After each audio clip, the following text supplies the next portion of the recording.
The wind cut through Silver Creek like a blade forged in the devil's own smithy. December of 1880 had brought the worst winter Colorado Territory had seen in 20 years, and tonight the temperature had dropped to 20 below zero. Inside the weathered log house that Josiah Hollister had built with his own hands 14 years ago, the fire crackled and popped, fighting a losing battle against the cold that seeped through every crack and crevice. Jed sat in his chair, the one Ellen had insisted he make comfortable back when she was still alive, back when laughter had filled these rooms. The letter lay on his lap, creased and worn from 2 years of handling. 2 years since he'd placed that advertisement in the Philadelphia Gazette. 2 years of hoping someone, anyone, would answer and stay longer than a week. The first woman had lasted 2 days. She'd taken one look at the isolation, the endless white landscape, the silence that pressed down like a physical weight, and demanded he take her back to town. Said she'd rather starve in Philadelphia than freeze to death in this godforsaken wilderness. The second woman had been tougher. Made it almost a week before she called him a savage, said no civilized woman could live with a man who barely spoke 10 words a day. She'd been gone before the next snowfall. The third woman. Jed ran his rough thumb over the name written in careful script. Clara May Whitfield. Her letter had been different from the others. The other women had written about what they wanted, what they expected, what a husband should provide. Clara had written about what she could give, what she was willing to work for. She'd mentioned Philadelphia, mentioned being a widow, mentioned having nowhere else to go. That last part had resonated with Jed in ways he couldn't quite name. He looked at the clock. 4:30 in the afternoon, but the winter sun was already painting the snow orange and gold as it dropped toward the mountains. The stage would arrive in town by 5. He should leave now if he wanted to meet it. "You really going?" Tommy's voice came from the doorway. The boy was 12 now, tall and gangly, all sharp angles and suspicious eyes. He'd been with Jed for 3 years, ever since Jed had found him scavenging behind the mercantile, half-starved and feral as a wolf cub. "I'm going." "Why? The last two left." "This one will too." Tommy crossed his arms, his jaw set in that stubborn way that reminded Jed of himself at that age. "Maybe." "Then why waste the ride?" Jed stood, folding the letter carefully and tucking it into his shirt pocket, right over his heart. "Because maybe she won't." Tommy snorted. "You're a fool, Pa." "Been called worse." The boy watched as Jed pulled on his sheepskin coat, the one that had seen him through 15 Colorado winters, through war and loss and every hardship this land could throw at a man. "If she leaves like the others, can I say I told you so?" "You can say whatever you want." Jed settled his hat on his head, the brim worn smooth by weather and time. "Just remember to feed the horses if I'm not back by dark." "I always do." That was true. Tommy was reliable, had been from the day Jed brought him home. The boy had learned quickly that on a ranch, especially in winter, every chore mattered. A forgotten task could mean a dead animal, and a dead animal could mean the difference between surviving until spring or not. Jed paused at the door, his hand on the latch. "Tommy." "Yeah?" "If this one stays, if she makes it past a week, I need you to give her a chance." The boy's face hardened. "The last one tried to hug me, said I should call her Ma. I didn't even know her name." "I'm not asking you to call anyone Ma. I'm just asking you to be civil." Tommy's silence spoke volumes. Jed sighed and pushed out into the cold. The ride to Silver Creek took 30 minutes in good weather. Tonight, with the wind howling and fresh snow beginning to fall, it would take closer to an hour. Jed urged his horse, Thunder, into a steady trot. The big gray gelding knew the path by heart, could probably make it blindfolded, but Jed kept alert anyway. Winter was when the mountain lions got desperate, when they'd come down from the high country looking for easy prey. The town appeared slowly, materializing out of the white and gray like something conjured from smoke. Silver Creek wasn't much. A main street with a mercantile, a saloon, a church, a livery stable. and maybe 20 houses scattered around like dice thrown by a careless hand. In summer, it swelled to 100 souls. In winter, half that left for Denver or Colorado Springs, anywhere the cold didn't bite quite so deep. Jed tied thunder outside the mercantile and stamped his feet, trying to bring feeling back to his toes. Through the window, he could see Gideon Marsh, the sheriff, warming his hands by the stove. A few other men huddled around, their breath making clouds in the air despite the fire. The stage was late. Of course, it was late. The stage was always late in winter. Hollister, Gideon nodded as Jed entered, bringing a swirl of snow with him. Here for your mail-order bride? The other men chuckled. Jed ignored them. Stage running behind? Ain't it always? Gideon poured himself coffee from the pot that sat perpetually on the stove. Word came through on the telegraph. They're about 20 minutes out. Road's bad past Miller's Pass. Jed nodded and found a spot against the wall where he could see the street.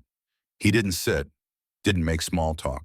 Just waited, the way he'd learned to wait during the war, during those long nights on picket duty, when patience meant the difference between living and dying. Third time's the charm, eh, Jed? Old Pete Warner spoke up from his corner. He was 70 if he was a day, had been in these mountains since before Colorado was even a territory. Though I'll tell you straight, any woman willing to come out here sight unseen has got to be desperate or crazy. Maybe both. Or brave, Jed said quietly. Brave. Pete spat tobacco juice into a tin can. That's one word for it. The stage announced itself with the jangle of harness and the driver's hoarse shout. Jed was out the door before anyone else moved, snow crunching under his boots. The coach looked like it had been through battle, caked with ice and mud, the horses steaming in the cold air. Silver Creek, the driver hollered. End of the line, folks. The door opened. A man climbed out first, a merchant by the look of him, soft hands and city clothes. He hurried toward the hotel without looking back. Then a young couple emerged, newlyweds heading west to make their fortune. They clung to each other against the wind, and then she stepped down. Jed had tried not to build expectations, had tried to keep his mind blank, his hopes in check. But the moment Clara Mae Whitfield's feet touched the snow-covered ground, something in his chest tightened. She was small, smaller than he'd pictured. The top of her head would barely reach his shoulder.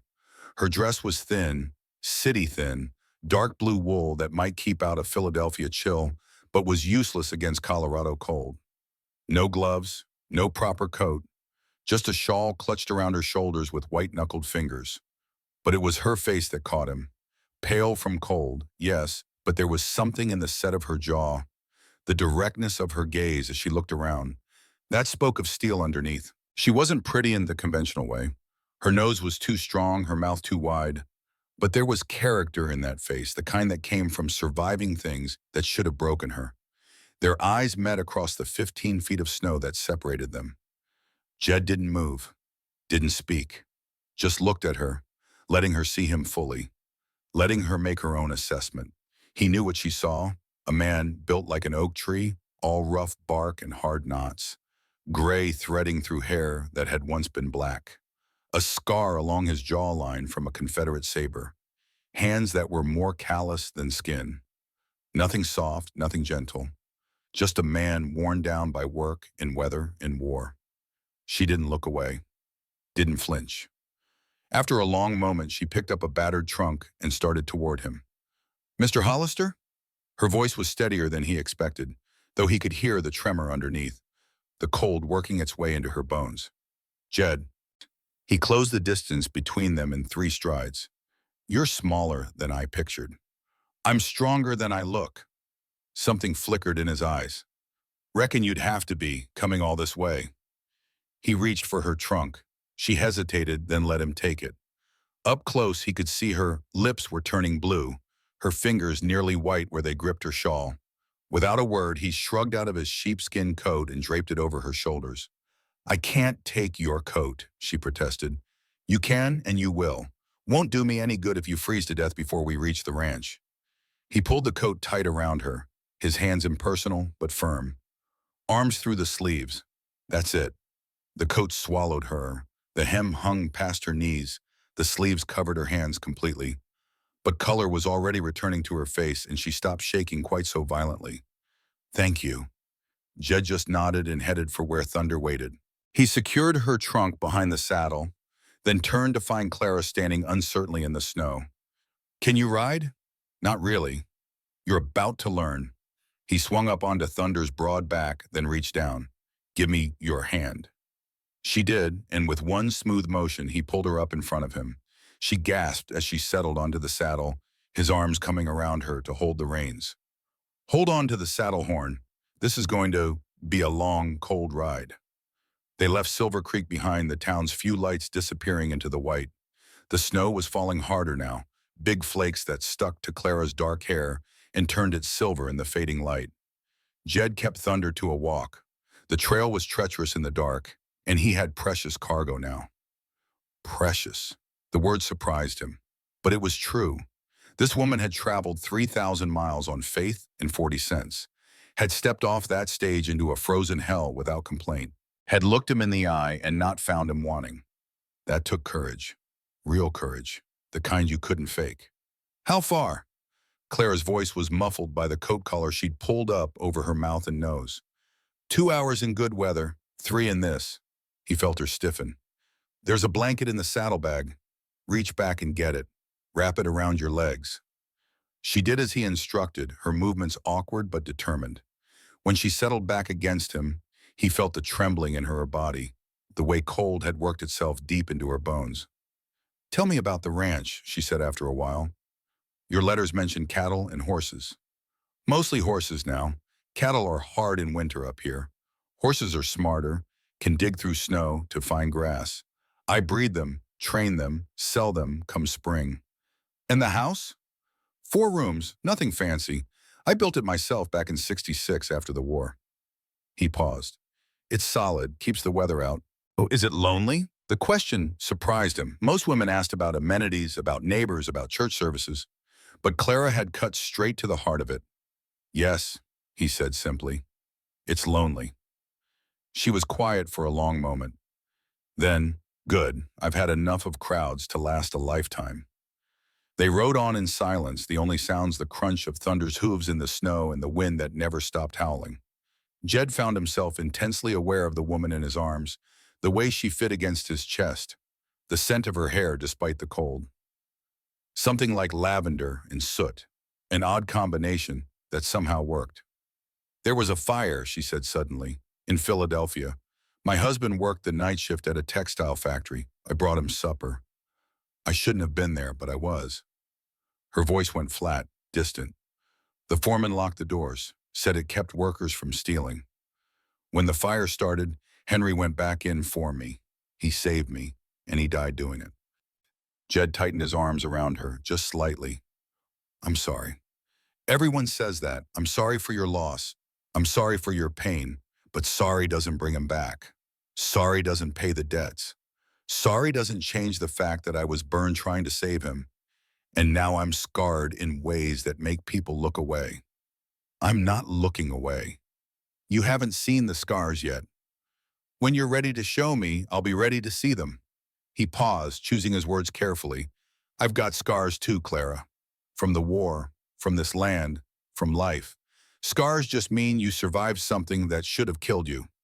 Nothing shameful in that." She turned her head slightly, and he felt her studying his face. "Why did you wait 2 years? After the first woman left, why did you keep trying?" "Because a ranch needs more than one man to run it properly. Because Tommy needs a mother's hand, whether he admits it or not. Because I got tired of the silence." He looked out at the endless white landscape. "Because hope is a stubborn thing, and sometimes it won't let go even when common sense says it should." "Hope," Clara repeated softly. "Yes, I know what you mean." They crested a rise, and there, in the valley below, lights flickered through the snow. 2 windows glowing warm and yellow, smoke rising from a stone chimney. The ranch looked small against the vast darkness, fragile as a candle flame. But it was there. Solid. Real. Home. "That's it," Jed said. "That's where you'll live now, if you choose to stay." Before Clara could respond, a figure emerged from the barn, moving fast. Jed recognized Tommy's stride, the way the boy moved with that coiled energy that never quite relaxed. As they drew closer, he saw what he'd feared. Tommy had his hunting rifle, a Winchester that was almost as tall as he was, and the barrel was pointed directly at the approaching horse. "Tommy!" Jed's voice cut through the wind, sharp as broken glass. "Put that down, now!" "How do I know it's really you?" The boy's voice was high, afraid despite his bravado. "Could be anyone in this snow." "It's me, and I've got Clara with me. Lower that rifle before you hurt someone."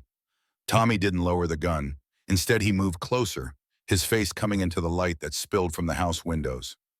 Jed saw the fear there, the abandonment issues that ran so deep they'd probably never fully heal. The boy had lost his parents in a mining accident 3 years ago, had watched them die, trapped underground while he stood helpless above. Then woman after woman had come and gone, each one promising to stay, each one breaking that promise within days. To Tommy, every new arrival was just another person who would eventually leave. "She won't stay," Tommy said, and now Jed could hear the tears in his voice, the hurt underneath the anger. "Pa, why do you keep doing this? They never stay." Jed dismounted, then helped Clara down. She stood unsteadily in the snow, Jed's coat still wrapped around her, watching this exchange with sharp eyes. Jed took 2 steps toward his mom. "Give me the rifle, Tommy." "No, son," Jed's voice dropped lower, gentler. "I know you're scared. I know you think she's going to leave like the others. Maybe she will. But that gun in your hands right now, that's not protecting us. That's just fear talking. And fear makes us do stupid things." "You said guns are for protecting family." "That's right. For protecting, not for pushing away." Jed held out his hand. "Now give it here."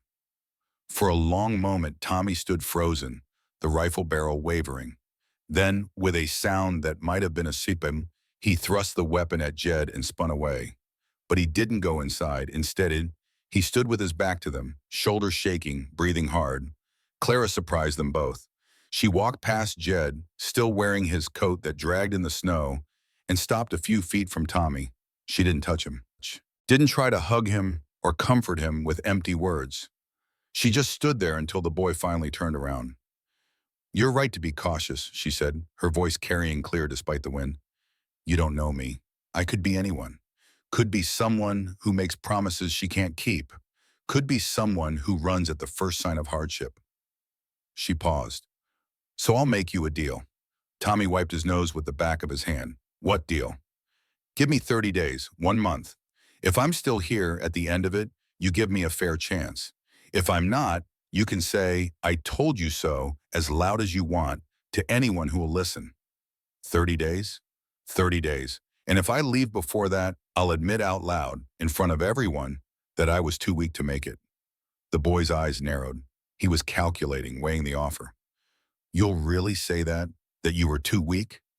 "I'll say exactly that." Tommy looked at his father, then back at Clara. Slowly, grudgingly, he nodded. "Fine. 30 days. But I'm not calling you Ma. I wouldn't expect you to. And I'm not going to be nice just because you're here. I don't need nice. I need honest." Something shifted in Tommy's face. Not quite trust, but maybe the beginning of respect. "Okay then. 30 days. He turned and stalked toward the house, but at the door he paused and looked back. "You coming? It's freezing out here." Jed felt something warm bloom in his chest. That was as close to an invitation as Tommy ever gave strangers. He caught Clara's eye and saw her small smile, the first real one since she'd stepped off that stage. "That was well done," he said quietly. "I know what it's like to be afraid everyone you care about will leave." She looked up at him, and in the lamplight spilling from the house windows, he could see the pain that lived behind her eyes. "It's easier to push people away first. Less painful that way." Jed wanted to say something, wanted to tell her that she wouldn't have to push anyone away here, that this could be a place where she belonged. But words had never been his strength, so instead he took her arm and guided her toward the house, toward warmth and light and the possibility of home Faisham. The interior of the house smelled like wood smoke and coffee and something cooking on the stove. Tommy had made himself scarce, probably retreated to his room. Jed helped Clara out of his coat and hung it by the door. "Sit," he said, gesturing to a chair by the fire. "I'll get you something hot to drink." Clara sank into the chair with a sound that was almost a groan. Now that she was out of the cold, he could see her more clearly. The dark circles under her eyes that spoke of sleepless nights and worry. The thinness of her frame, like she hadn't eaten properly in weeks. The way her left hand kept moving to her side, pressing against her ribs through the fabric of her dress. The scars she'd mentioned. They were there, hidden beneath the wool. Jed poured coffee from the pot that sat permanently on the stove and brought it to her. Their fingers brushed as she took the cup, and he felt her flinch slightly. Not from him, he thought. From touch itself, like she'd forgotten what gentle contact felt like. "When did you last eat?" he asked. Clara wrapped both hands around the cup, absorbing its warmth. "There was bread, 2 days ago, maybe 3. The stage stops were expensive." Jed felt something dark and hot move through him. Not anger at her, but at a world that would let a woman cross half a continent with barely enough money to keep herself alive. He went to the stove and ladled soup from a pot, thick venison stew that Tommy had made yesterday. He set it in front of her with a chunk of bread. "Eat slow. Your stomach will need time to remember what food is." She ate like she was starving, because she was. But she followed his advice, taking small bites, chewing carefully. Jed sat across from her and watched, his own coffee growing cold in his hands. "Tell me about the ranch," Clara said between bites. "What you do, what you need, what I'll be expected to help with." "Chickens need tending every morning. Eggs to collect. The goat needs milking. Mabel's her name, and she bites, so watch your fingers." He ticked items off mentally. Cooking, cleaning, mending. Nothing you wouldn't expect. And in winter, keeping the fires going is crucial. Let them die and we could freeze before we get them relit. "What about you and Tommy? What are your days like?" "Horses, mostly. Feeding, training, checking for injuries. The cold is hard on them. We lose 1 or 2 every winter, despite our best efforts." He paused. "There's wood to chop, snow to clear, fences to check and repair.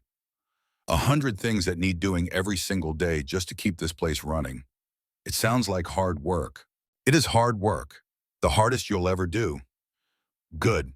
Clara set down her spoon and met his eyes. "I'm not afraid of hard work. I'm afraid of being useless. I'm afraid of being a burden. You won't be either of those things, not if you're willing to learn." "I'm willing." They sat in silence for a moment, the only sound the crackle of the fire and the wind howling outside. Jed found himself studying her face, the play of firelight across her features, the way exhaustion and determination warred in her expression. "I need to tell you something," Clara said finally, "about Roderick Ashworth." The name meant nothing to Jed, but the way she said it, the fear that crept into her voice made him lean forward. "Who is he?" "My husband's cousin. He wanted to marry me before Henry did. I refused him. He's wealthy, connected, and he doesn't handle rejection well." She took a shaky breath. "After Henry died, Roderick tried again. When I refused again, he made my life impossible. Talk to landlords, to potential employers, to anyone who might help me. Within months, I had nothing. No Chia, no home, no prospects." "That's why you answered my advertisement." "Partly, I needed to disappear. 3,000 miles seemed far enough." She looked up at him. "But that was before I met you, before I saw this place, before I started hoping this could be real." "It is real," Jed said, "and whatever this Ashworth thinks he's entitled to, he won't get it, not while I'm breathing. You don't understand. He has money, lawyers, influence, and I have something he doesn't. This is my land, my home, and I protect what's mine. He held her gaze. If you stay, if you choose this, then you're mine to protect too. That's not a threat or a claim. It's a promise. Clara's eyes filled with tears, but she blinked them back. Wait, why would you fight for a woman you just met? Because that's what a man does. He protects the people under his roof, whether he's known them for years or hours. Because you traveled 3,000 miles on hope and 40 cents. Because you stood up to a scared boy with a rifle and didn't flinch. Because something in me recognized something in you. He paused, searching for the right words. Because maybe we both deserve a second chance. The door to Tommy's room opened and the boy emerged, his face carefully neutral. Is there any stew left? On the stove, Jed said. Tommy served himself and sat at the table, as far from Clara as he could manage while still being in the same room. He ate in silence, but Jed could feel him watching, assessing, making his own judgments. I have a proposition, Clara said, after Tommy had taken a few bites. Both man and boy looked up. I'd like Tommy's help with something. My help? Suspicion colored every syllable. Why so?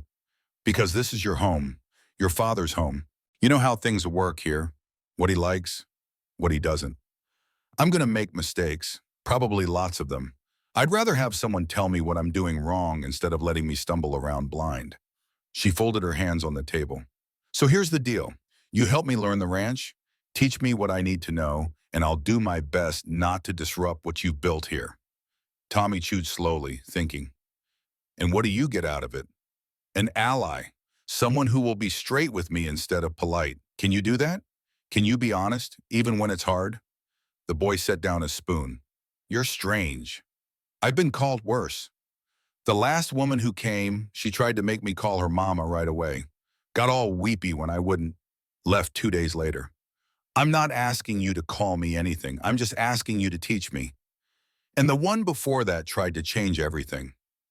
Moved furniture, threw out Pa's things, complained about the cold. I come from Philadelphia. I know cold. This is just colder. Something almost like a smile touched Tommy's lips. You really won't try to be my ma? Not unless you want me to. And even then, we'd have to talk about it first. Tommy looked at his father. Jed kept his expression neutral, letting the boy make his own choice. Finally, Tommy turned back to Clara. The back bedroom. It's yours, gets the best morning light. Ma used to. He stopped, swallowed hard.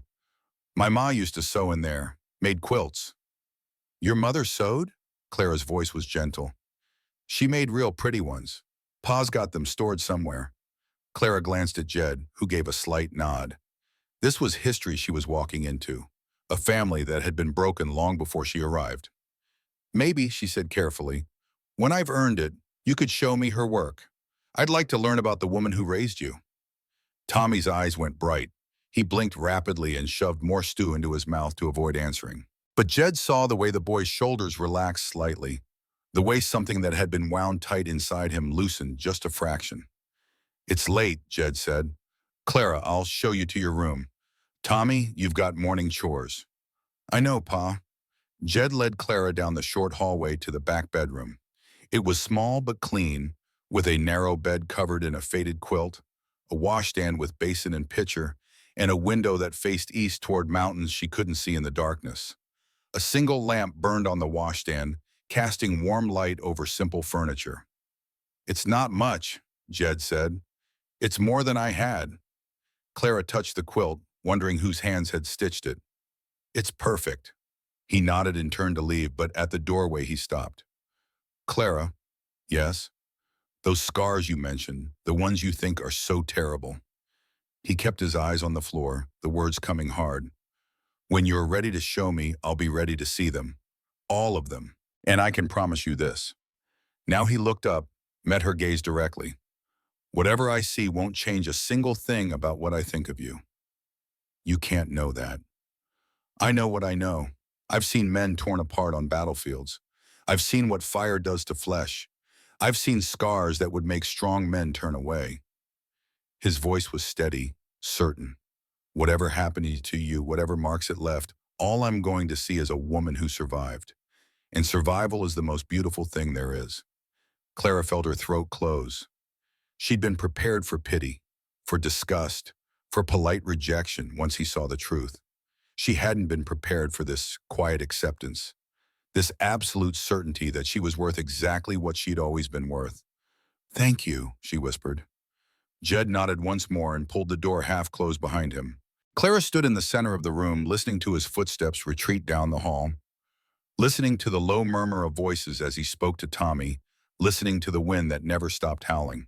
She pressed her hand against her left side, feeling the raised ridges of scar tissue through her dress.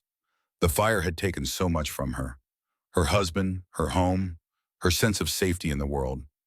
It had left her marked in ways that went deeper than skin, branded with loss and guilt and the survivor's terrible burden of wondering why she'd been spared when better people had died. But maybe, just maybe, it had also brought her here. To this small room in a house built by calloused hands. To a man who looked at her and saw strength instead of damage. To a boy who needed a mother but was too afraid to ask for one. To a place where second chances weren't just possible but expected. Clara unpacked her trunk, hanging the few dresses she owned on pegs by the wall. Everything she had in this world fit into one battered piece of luggage. It seemed impossibly small, the sum total of 32 years of living. But maybe that was fitting. Maybe you had to lose everything before you could start building something real. She changed into her nightgown, washed her face in the basin, and climbed into bed. The mattress was firm, the quilts heavy and warm. Through the thin walls, she could hear Jed moving around the main room, banking the fire, checking the locks, doing all the small rituals that mark the end of a day. This was her first night in her new home. 29 more days until Tommy's test was complete. 29 days to prove she was strong enough to stay. 29 days to figure out if hope was enough to build a life on. Outside, snow continued to fall. The wind continued to howl. The cold continued its relentless assault on everything warm and living. But inside this house, in this room, Clara felt something she hadn't allowed herself to feel in 2 years. Safe. For the first time since the fire, she closed her eyes and slept without nightmares. Dawn came early to the high country, though in December the sun barely cleared the mountains before it started its descent again. Clara woke to darkness and the sound of movement in the house. For a moment she couldn't place where she was, the unfamiliar sounds and smells disorienting. Then memory flooded back. Colorado, the ranch, Jed Hollister and his wounded boy. Her new life, assuming she could survive it. She dressed quickly in the cold, her fingers clumsy on the buttons. The dress she chose was her plainest, dark gray wool that had seen better days but would serve for work. She braided her hair with practiced efficiency and stepped out into the main room. Jed stood by the stove, already dressed, pouring coffee into 2 tin cups. He looked up when she entered, his weathered face unreadable in the lamplight. "Morning? Sleep well?" "Better than I expected." He handed her one of the cups.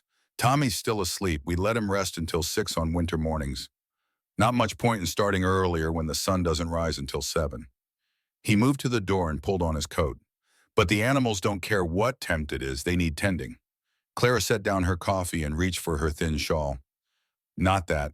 Jed pointed to a peg by the door where a heavy wool coat hung, clearly sized for a woman though worn and faded. "Ellen's coat, it'll fit you better than mine did." Clara hesitated, her hand hovering near the garment. "Are you sure? It's been hanging there for 4 years doing nobody any good. Ellen would want it used." His voice was matter of fact, but Clara heard the old grief underneath. "Besides, you'll freeze in that shawl. Out here, pride gets you killed faster than stupidity." She pulled on the coat. It was too large in the shoulders, but the length was right, and the moment she fastened it, she felt warmer. The wool still held a faint scent of lavender and wood smoke, the ghost of the woman who'd worn it before. "Thank you." Jed just nodded and opened the door. The cold that rushed in stole Clara's breath. 20 below, maybe colder with the wind. The sky was just beginning to lighten in the east, turning from black to deep blue, and stars still burned overhead with savage brightness. They walked to the barn, their boots crunching in snow that came halfway to Clara's knees. Jed moved with the easy confidence of a man who knew every rock and rut beneath the white, but Clara struggled, her city legs unused to this terrain. "Stay in my tracks," Jed said over his shoulder. "Easier that way." The barn was warmer than outside, but still cold enough that Clara could see her breath. Horses shifted in their stalls, nickering softly as Jed lit a lantern. There were 6 animals, all big-boned ranch horses built for work rather than speed. "This is Thunder, my riding horse. Next to him is Dancer. She's Tommy's. The other 4 are working horses. Pull the wagon, help with heavy loads." Jed moved down the line, checking each animal with quick efficiency. "Winter's hard on them. Cold makes them burn energy faster, so they need more feed. But feed's expensive, and we've got to make what we have last until spring." He showed her how to portion out the hay, how to check the water troughs and break the ice that had formed overnight. His hands moved with practiced ease, every motion economical and sure. Clara watched carefully, committing each step to memory. "No, the chickens," Jed said. The chicken coop was attached to the barn, a small structure that housed maybe 20 birds. They clucked and complained as Jed and Clara entered, their beady eyes reflecting the lantern light. "Eggs need collecting every morning. Miss a day and they'll freeze, crack, be worthless." He pulled a basket from a hook on the wall and handed it to Clara. "Go on, show me what you can do." Clara approached the nearest hen, a fat brown bird that eyed her with obvious suspicion. She reached slowly for the nest, the way she'd seen women do at the market in Philadelphia. The hen shifted, made a low warning sound, but Clara kept moving. The bird's beak struck like lightning, driving into Clara's knuckle with enough force to break skin. Blood welled up immediately, bright red against her pale skin. Clara didn't make a sound, didn't pull back, just wrapped her bleeding hand in her skirt and reached again, faster this time. The hen pecked again, but Clara was ready, her hand darting past the sharp beak to grab the egg beneath. She held it up, triumph flickering in her eyes despite the pain. Jed watched from the doorway, his expression carefully neutral. "Most women scream the first time. Quit after the second or third peck." "I'm not most women." Clara moved to the next nest, her movements quicker now. Another peck, this one catching her wrist, but she got the egg. Then another, and another. By the time she'd collected from all 20 birds, both her hands were bleeding and her wrists were bruised. But the basket held 18 eggs, and she carried it like it was made of gold. "You need to wrap those," Jed said, gesturing to her hands. "I will, after we finish the chores." Something flickered across his face. Not quite approval, but close. "The goat's next. Fair warning, Mabel makes the chickens look friendly." Mabel was a large brown goat with yellow eyes that held distinct malevolence. She was tied in a corner of the barn, and the moment Clara approached, the animal lunged against her rope, bleeding aggressively. "She doesn't like strangers," Jed said. "Or anyone, really. But her milk's good, and she's the only goat for 50 miles, so we tolerate each other." He demonstrated the milking technique, his large hands surprisingly gentle as they worked. The milk hissed into the bucket in steady streams. When he finished, he stood and gestured for Clara to take his place. "Your turn." Clara knelt on the coal barn floor and positioned the bucket. She reached for Mabel's udder, the way Jed had shown her. The goat immediately kicked, catching Clara in the shoulder hard enough to knock her sideways. The bucket went flying, precious milk spilling into the straw. "Try again," Jed said. Clara retrieved the bucket, repositioned herself, tried again. Another kick, this one catching her in the ribs. Pain flared bright and sharp, and for a moment she was back in the factory, flames licking at her side, the smell of her own flesh burning. She pushed the memory down and tried again. On the 5th attempt, she managed to get a few squirts of milk before Mabel kicked the bucket over again. On the 10th try, she got maybe a cup's worth. Jed watched in silence, not helping, not commenting, just observing. Finally, after what felt like hours but was probably only 30 minutes, Clara managed to fill the bucket halfway. Her hands ached, her ribs throbbed where Mabel had kicked her, and sweat had soaked through her dress despite the cold. "That'll do," Jed said. "It'll get easier with practice." "Will it get easier, or will I just get better at hiding the bruises?" "Both, probably." He picked up the milk bucket. "Come on, we need to get you cleaned up before Tommy wakes. Don't want him thinking I worked you to death on your first morning."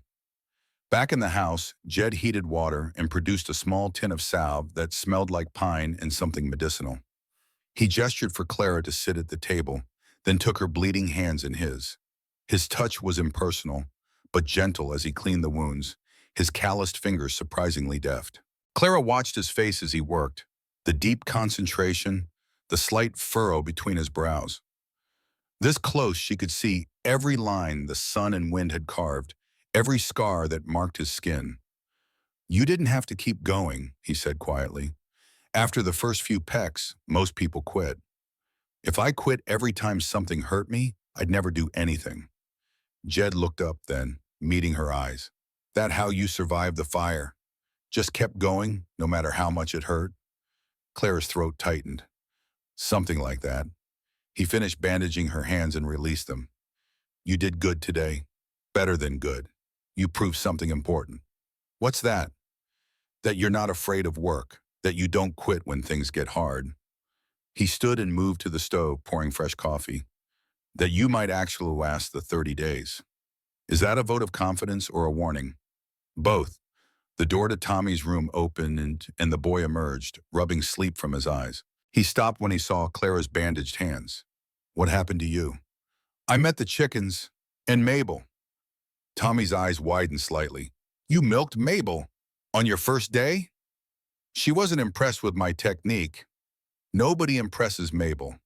The boy moved to the stove and poured himself milk, the same milk Clara had fought to collect. "Last woman wouldn't even go in the barn. Said it smelled bad and the animals were dirty." "Animals are animals. They smell like what they are." Clara accepted the coffee Jed offered her. "Besides, I grew up around factories. Trust me, a barn smells better than a textile mill any day." Tommy sat at the table, studying her with those old eyes.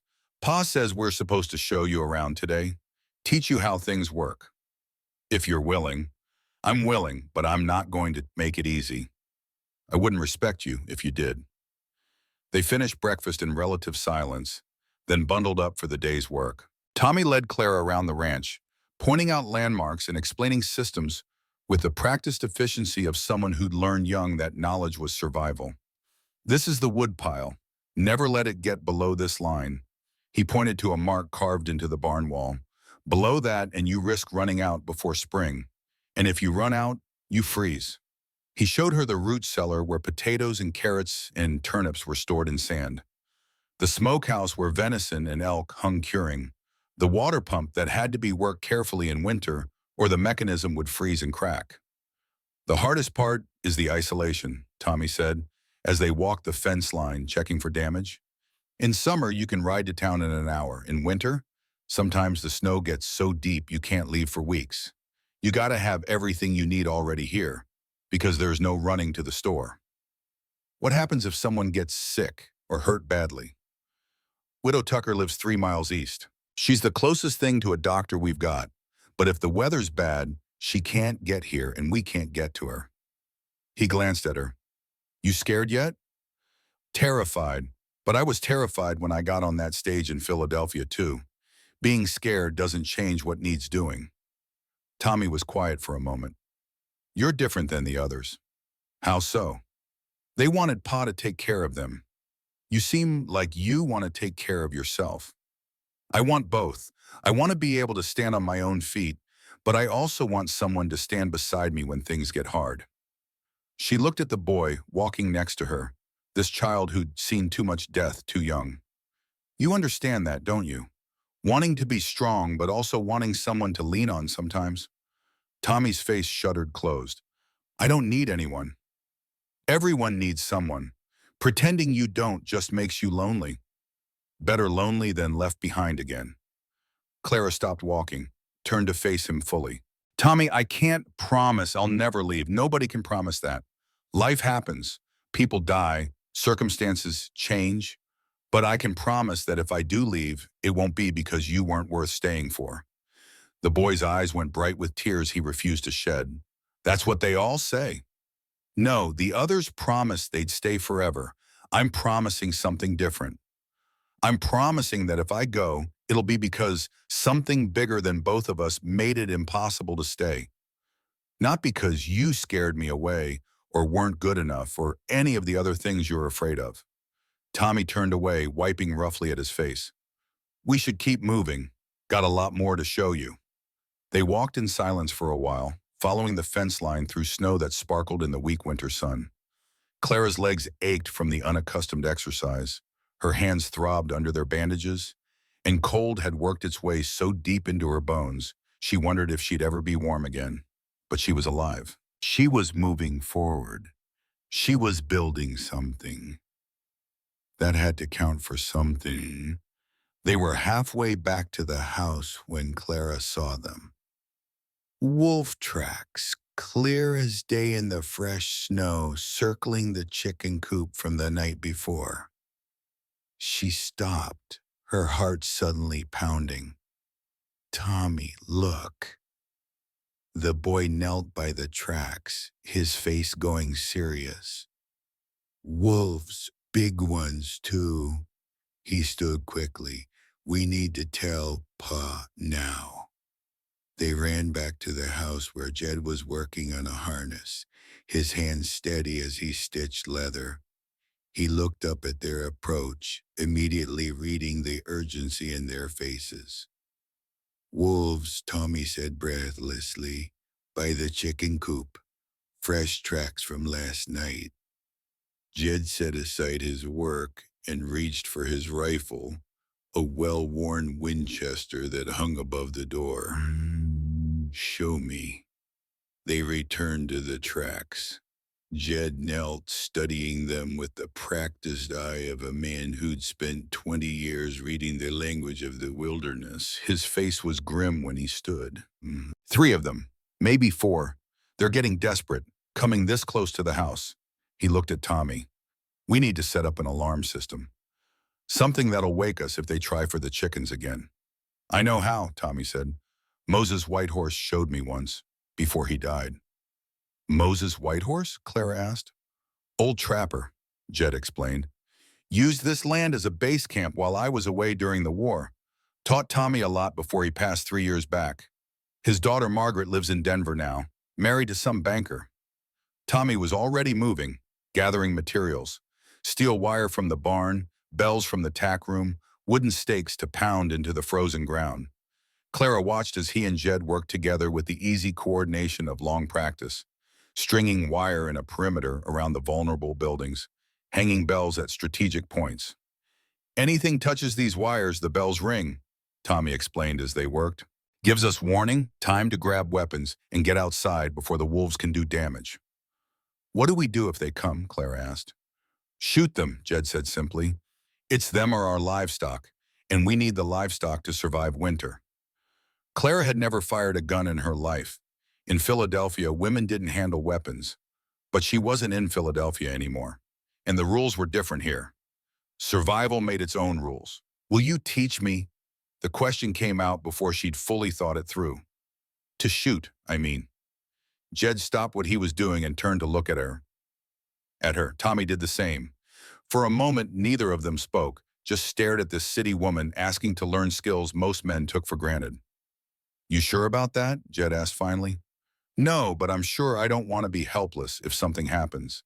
If wolves come, or worse, I'd rather know how to defend myself than stand around waiting to be rescued.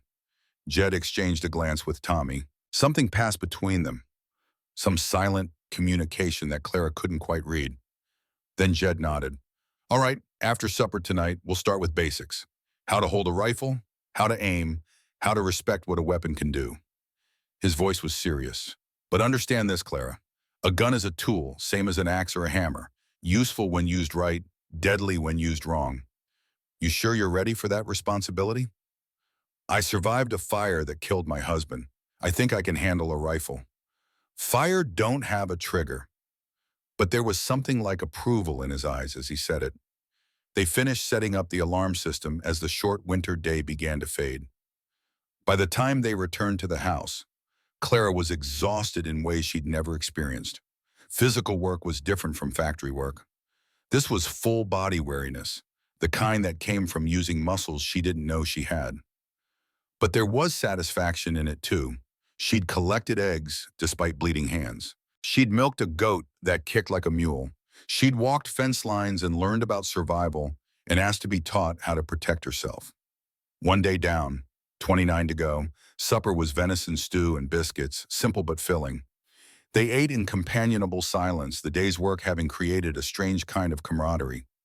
After the dishes were cleared, Jed retrieved his rifle and a box of cartridges. "Come on," he said to Clara. "Time for your first lesson."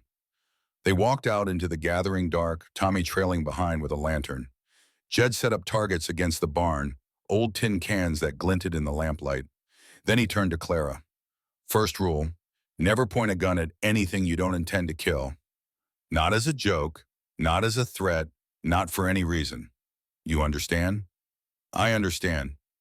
Second rule, always assume a gun is loaded even when you know it's not. That way you never get careless. He went through the basics methodically. How to hold the rifle, how to sight down the barrel, how to breathe and squeeze the trigger instead of pulling it. His hands adjusted her grip, his voice calm and patient as he explained each step. "Now try," he said, stepping back. Clara raised the rifle to her shoulder the way he'd shown her. The weapon was heavier than she'd expected, awkward in her inexperienced hands. She sighted down the barrel at the nearest can, tried to remember everything Jed had taught her about breathing and squeezing.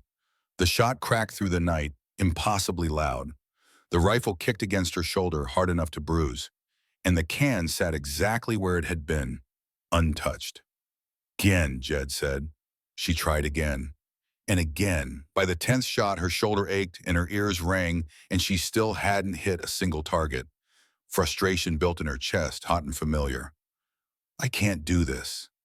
"You can. You're just trying too hard. Stop thinking and just feel it." "That doesn't make any sense." Doesn't have to make sense to work. Try again." Clara raised the rifle once more, her arms trembling with fatigue. But this time she didn't think. She just breathed and aimed and squeezed. The can jumped backward, ringing as the bullet struck it. "There," Jed said, satisfaction in his voice. "That's how it's done." Clara lowered the rifle, a grin spreading across her face despite her exhaustion. "I hit it." "You did, and now you know you can." He took the weapon from her hands. "That's enough for tonight. But we'll practice every day until you can hit what you're aiming at without thinking about it." They walked back to the house, Clara's shoulder throbbing and her ears still ringing. But she felt something unfamiliar blooming in her chest. Pride, maybe. Or confidence. The sense that she was becoming something more than she'd been. Inside, Tommy had hot cocoa waiting, thick and sweet. They sat around the fire, warming their hands on the tin cups, and for a little while the house felt like what it was supposed to be. A home. 29 days, Tommy said suddenly, breaking the comfortable silence. Clara looked at him. 29 days. "You thinking about leaving yet?" "Every minute, but I'm still here." The boy nodded slowly, then so quietly she almost missed it. "Good." That night, Clara lay in her narrow bed and listened to the wind howl. Her hands hurt. Her shoulder hurt. Her legs hurt. Everything hurt. But she'd survived her first full day. She'd proven to herself and to them that she was tougher than she looked. Tomorrow she'd do it again. And the day after that. One day at a time, one sunrise at a time, until 30 days became 30 years. Outside her window, bells suddenly chimed. The alarm system, triggered by something moving in the night.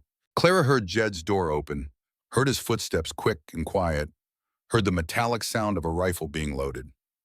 She got up, pulled on Ellen's coat over her nightgown, and grabbed the rifle Jed had left leaning by her door. Her hands shook as she checked it the way he'd taught her, making sure it was loaded, making sure the safety was off. Then she stepped out into the main room. Jed stood by the window, his rifle ready, peering out into the darkness. Tommy was beside him holding a shotgun that looked almost as big as he was. They both turned when Clara appeared. I told you to stay in your room, Jed said. You told me a lot of things. I don't remember that being one of them. She moved to the other window, positioning herself where she could cover a different angle. 3 sets of eyes are better than 2. For a moment, she thought he'd argue. Then something like respect flickered across his weathered face. All right then, but don't shoot unless I say so. Could be wolves, could be something else. Either way, we wait and see what we're dealing with. They stood in the darkness, 3 figures with guns, waiting for whatever had triggered the bells. Minutes stretched out, each one feeling like an hour. Clara's hands ached from gripping the rifle, her heart hammering so hard she could hear it in her ears. Then she saw them, 3 shapes moving through the snow, low and predatory. Wolves, their eyes reflecting the starlight, circling the chicken coop with clear intent. There, she whispered. I see them. Jed's voice was calm, utterly without fear. Tommy, you got the left one. Got him, Pa. Clara, you take the one in the middle. I'll get the right. Clara's mouth went dry. Take the one in the middle. Shoot a living creature. Kill something. Her hands started to shake. You can do this, Jed said quietly. Same as the can. Just breathe and squeeze. She raised the rifle, sighted down the barrel at the middle wolf. It was bigger than she'd imagined, all muscle and teeth and hunger. A beautiful creature, really. A beautiful creature that would kill their chickens and leave them without food. Clara breathed, squeezed, the rifle kicked. The wolf yelped and went down. A second later, 2 more shots rang out. When the echoes faded, 3 wolves lay still in the snow. Good shooting, Jed said. He lowered his rifle and looked at Clara. Really looked at her like he was seeing something he hadn't expected. Most women couldn't do that. Hell, most men couldn't do that their first time. I didn't want to, Clara's voice shook, but I did it anyway. That's what courage is, doing what needs doing even when you don't want to. He reached out and took the rifle from her trembling hands. Go on back to bed. Tommy and I will clean this up. I should help. You've helped enough for one day. On. Going day, Clara returned to her room, but she didn't sleep. She lay in the darkness and thought about the wolf, about the moment before she'd pulled the trigger, about the line she'd crossed. In Philadelphia, she'd been a victim. Someone things happened to. Here, she was becoming something else. Someone who made choices. Someone who acted. Someone who survived. The next morning came too soon, bringing with it new aches and the memory of what she'd done. But it also brought the sunrise, spectacular and violent across the snow-covered mountains. Clara stood at her window and watched the light paint the world gold and pink and knew with absolute certainty that she was exactly where she was meant to be. Jed found her there as he passed her door. Sleep well? Not really. You? Never do after shooting something, but it needed doing. He paused. You did good last night, Clara. Real good. Thank you. 28 days left. You still planning to stay? Clara looked out at the brutal, beautiful landscape. At the mountains that could kill you with cold. At the snow that could trap you for weeks. At the isolation that could drive you mad. And at the house that stood against all of it, solid and warm and real. I'm not going anywhere, she said. And in that moment, standing in the pale light of a Colorado morning, Clara Mae Whitfield meant it with every fiber of her being. The telegram arrived on a Tuesday, delivered by Sheriff Gideon Marsh himself. That alone told Jed something was wrong. The sheriff didn't make personal deliveries unless the news was serious, the kind that required a man to be standing there when someone's world fell apart. Clara was in the barn, working with Tommy to repair a section of stall that had rotted through. 8 days had passed since her arrival, 8 days of proving herself in ways both small and large.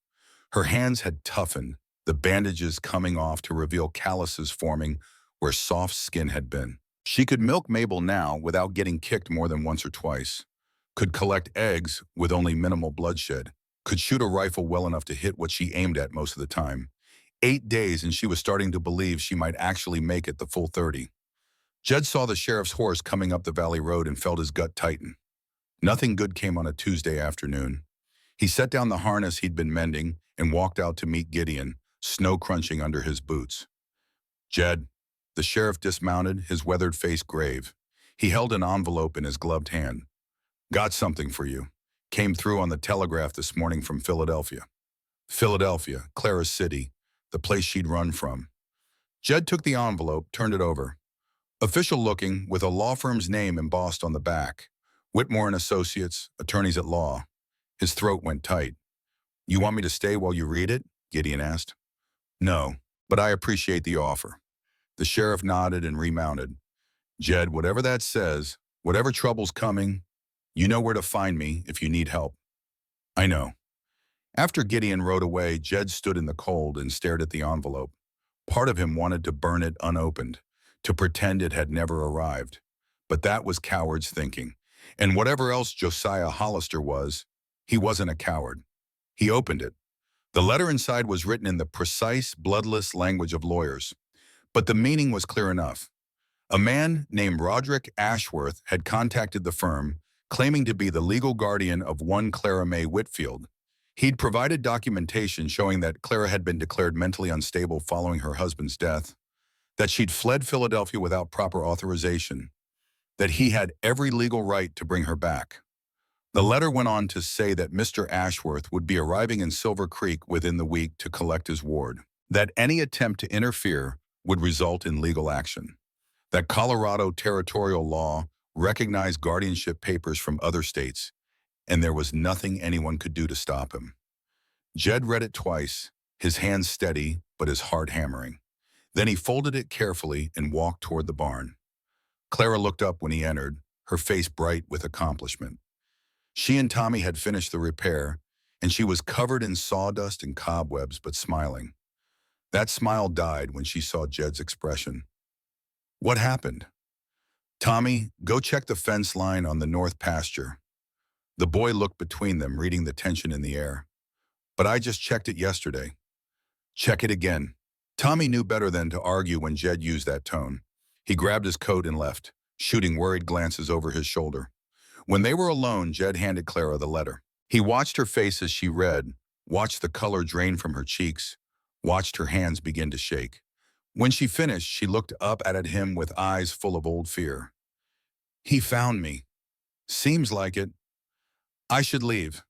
Right now, before he gets here.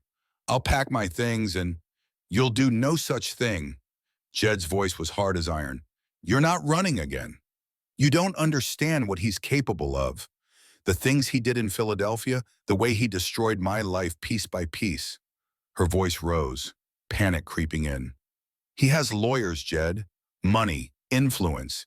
He'll take me back and there's nothing you can do to stop him. The hell there isn't. Jed took the letter from her trembling hands and set it aside. Then he took her by the shoulders, firm but gentle, forcing her to meet his eyes. Listen to me, Clara. I know you're scared. I know this man hurt you in ways that go deeper than bruises. But you came 3,000 miles to get away from him, and I'll be damned if I let him just waltz in here and take you back. He paused, making sure she was hearing him. You're under my roof now. That makes you my responsibility, and I protect what's mine. I'm not yours. We're not even married. Then maybe we should fix that. Clara stared at him. What? Marry me, today, right now if we can get Reverend Pike here fast enough. Jed's mind was racing, working through the implications. Those guardianship papers, they only work if you're unmarried, right? If you've got no legal protection? I think so, but Jed, you can't just what? Marry a woman who's been living in my house for over a week? A woman who's proven herself tougher than half the men in this valley? A woman I respect more than anyone I've met in years. His voice softened. Clara, I'm not asking because I pity you. I'm asking because it's the right thing to do. For both of us. But you don't love me. I don't know you well enough yet to say I love you. But I like you, I respect you, I trust you with my son and my home. He released her shoulders but didn't step back. And maybe that's a better foundation than love anyway. Love can fade, respect lasts. Clara's eyes filled with tears. This isn't how marriages are supposed to start. Maybe not. But nothing about our situation has been normal from the beginning. We're making our own rules here. He reached out and wiped a tear from her cheek with his rough thumb.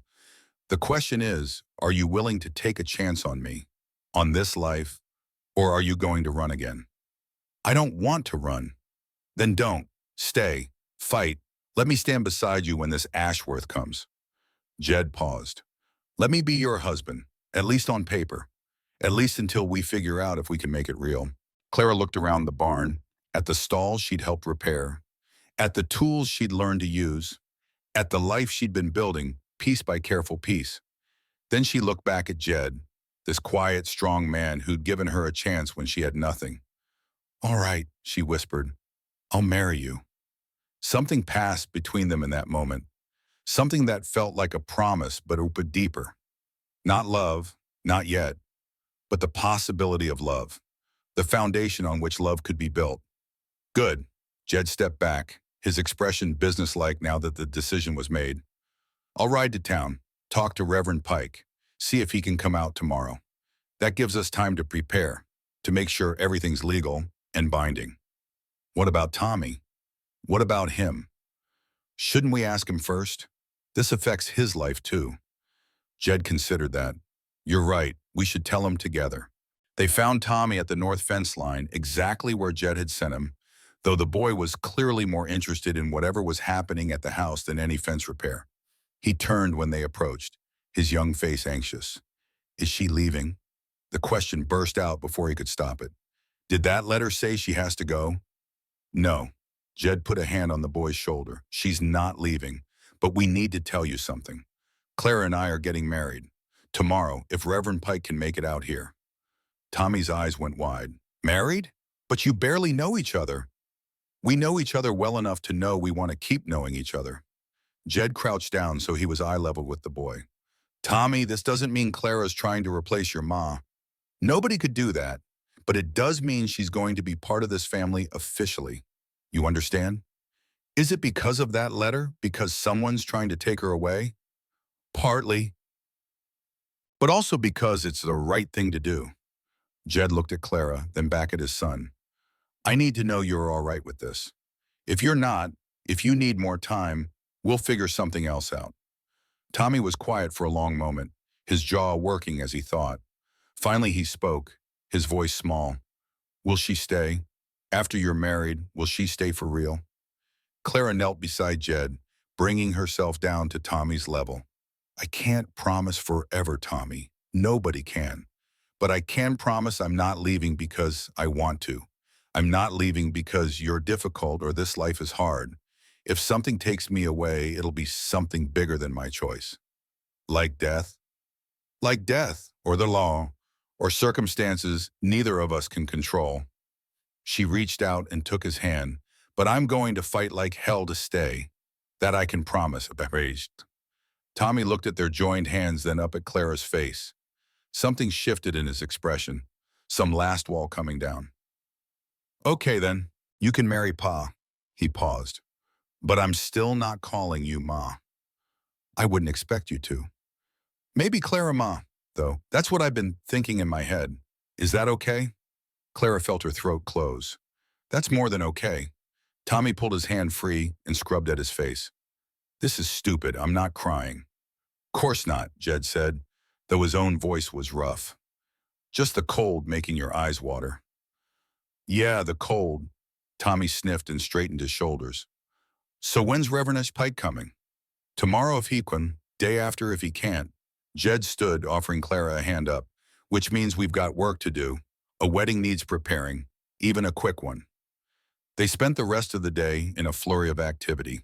Jed rode to town and returned with Reverend Pike's promise to come the next morning. Clara cleaned the house until it shone, scrubbing floors and washing windows with an intensity that had more to do with nerves than cleanliness. Tommy disappeared into his room and emerged with a small wooden box. What's that? Claire asked. Ma's wedding comb. Pa said I could give it to you, if I wanted to. He thrust the box toward her. I want to. Clara opened it with trembling hands. Inside lay a delicate ivory comb carved with tiny roses, beautiful and obviously precious. She looked up at Tommy, unable to speak. Ma would have wanted someone to use it, the boy said, his voice thick. And you're not so bad for a city woman. Clara knelt and pulled him into a hug. For once, he didn't fight it, just stood there stiffly, his thin arms eventually coming around to hug her back. Thank you, she whispered. This is the most precious gift anyone's ever given me. That night, as Clara lay in her narrow bed for what might be the last time, she pressed her hand against her scarred side and thought about what she was about to do. Marry a man she barely knew. Tie her life to his in the eyes of God and law. Give up any chance of escape if things went wrong. But things had been wrong for 2 years. This, whatever this was, felt right in ways she couldn't quite name. She must have slept eventually, because morning came with pale light through her window and the smell of coffee brewing. Clara dressed in her best dress, the blue wool that had seen her through the journey west. She combed her hair with Ellen's ivory comb and stared at herself in the small mirror above the washstand. You're getting married today, she told her reflection. Married to a cowboy you've known for 9 days. Have you lost your mind? Maybe. But if madness felt like this, like hope and possibility and the chance, something real, then she'd embrace it gladly. Reverend Pike arrived at 10, bringing with him Widow Pearl Tucker to stand as witness. Pearl was a small, weathered woman with sharp eyes and work-roughened hands. She looked Clara up and down with the frank assessment of someone who delivered half the babies in the valley and buried half the dead. So you're the one who answered his advertisement, Pearl said. Took long enough? I came as soon as I could. Not you, him. Pearl jerked her thumb at Jed. 2 years that man waited. Turned down 6 women before you. Said they didn't have the look. What look? The look of someone who'd stay. Pearl's stern face softened slightly. You've got it. I can see why he chose you.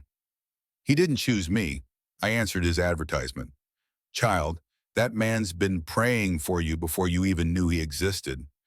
God doesn't make accidents, only appointments. Before Clara could respond to that peculiar statement, Reverend Pike called them to order. They stood in the main room, the fire crackling behind them, weak winter sunlight filtering through windows Clara had scrubbed clean yesterday. Jed stood beside her in his best clothes, a dark suit that was a bit worn but clean and pressed. His hair was combed back with water, his jaw freshly shaved, and there was something almost vulnerable in his weathered face as he looked at her. Dearly beloved, Reverend Pike began. The ceremony was simple, the words ancient and weighty. Clara found herself shaking as she repeated her vows, promising to honor and cherish a man she'd known for barely over a week. But Jed's hand was steady when he took hers, his voice firm as he made his own promises. I promise to stand beside you, he said, deviating from the traditional vows.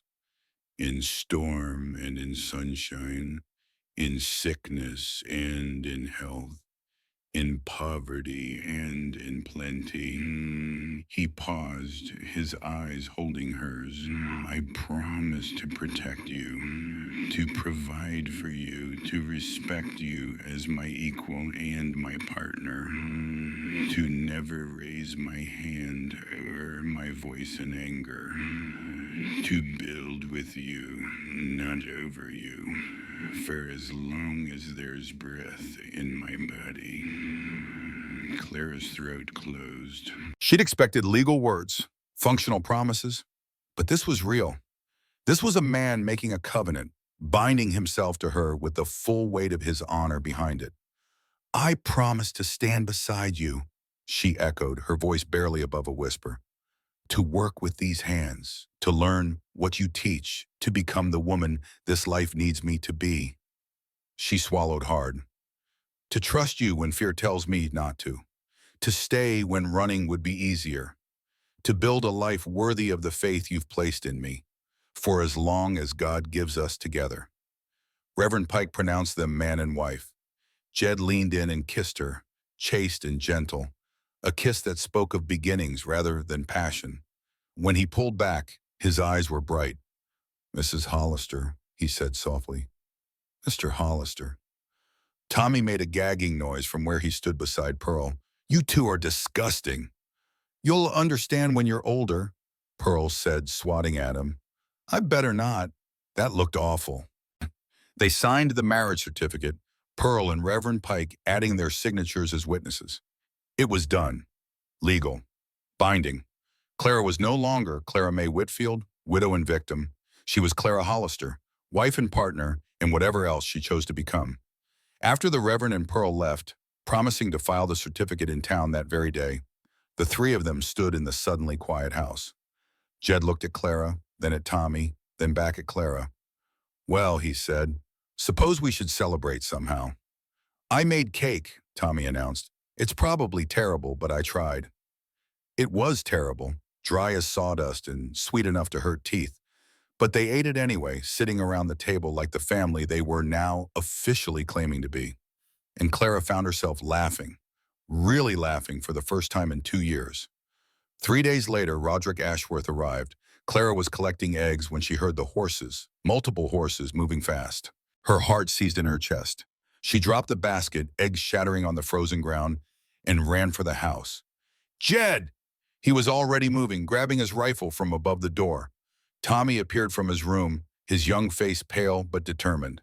Through the window they could see riders approaching, 4 men on expensive horses, their city clothes impractical for Colorado winter. At their head rode a man Clara would have recognized anywhere. Roderick Ashworth sat his horse like he owned the world, his handsome face set in lines of absolute confidence. He wore a wool greatcoat that probably cost more than Jed's entire wardrobe and kid leather gloves that had never done a day's real work. "Stay inside," Jed said, "both of you." "No." Clara's voice was steady despite the fear flooding through her. "He came for me. I need to face him." "Clara, I need to face him," she repeated. "I can't hide behind you forever." Jed looked at her for a long moment, then nodded.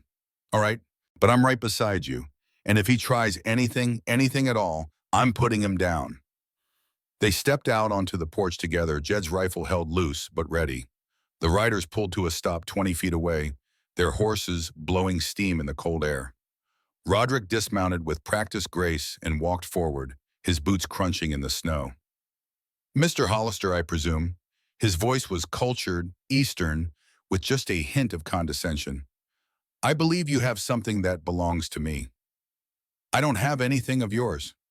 "Clara Whitfield, my cousin's widow. She was confused when she left Philadelphia, made some poor decisions. I've come to bring her home. This is her home now." Jed's voice was flat, without inflection. "She's my wife." Roderick's eyes flickered to Clara, and she saw the fury there, carefully banked but burning hot. "Your wife? How convenient. When did this sudden marriage take place?" 3 days ago, legal and binding. Witnessed by Reverend Pike and Widow Tucker, filed with the territorial court. Jed shifted his stance slightly, putting himself more squarely between Clara and Roderick. "Which means those guardianship papers you're carrying don't mean a damn thing anymore. I could contest it, claim you coerced her, that she wasn't in her right mind. You could try, but you'd lose." Clara stepped forward, forcing herself to look directly at the man who'd haunted her nightmares. "I married Jed of my own free will, Roderick, in front of witnesses who will swear I was sound of mind and body. Your claims of guardianship are void." Roderick's facade of civility cracked. "You stupid woman. Do you have any idea what you've done? What you've cost me?" "Cost you?" Clara felt anger rising, burning away the fear. "I've cost you nothing. Whatever you thought you were entitled to, you were wrong. I don't owe you anything. I never did. Your husband owed me. Henry died owing me $5,000, and I intended to collect that debt one way or another. Henry died 2 years ago. Any debts he had died with him.